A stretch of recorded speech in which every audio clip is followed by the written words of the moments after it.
चला तर आता आपण बघणार आहोत बाळाला फिडिंग केल्यानंतरनं किंवा अंगावरील दूध पाजल्यावरती त्याचा ढेकर कसा काढायचा, म्हणजेच बर्पिंग कसं करायचं.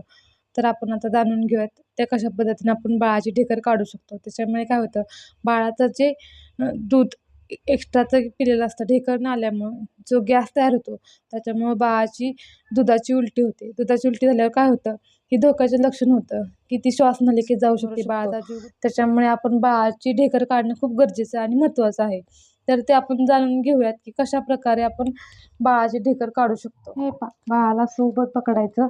असं उभं पकडल्यानंतर असं पाठीवरती रब करायचं आणि असं हळूहळू त्याला असं केल्यानंतर बाळाचा ढेकरा निघतो. किमान बाळाने ढेकर नाही दिलं तर बाळाला अर्धा तास तरी असं वरती पकडायचं. दुसरी पद्धत अशी आहे की बाळाला असं बसवायचं मांडीवरती आणि असं त्याचा ढेकर काढायचा.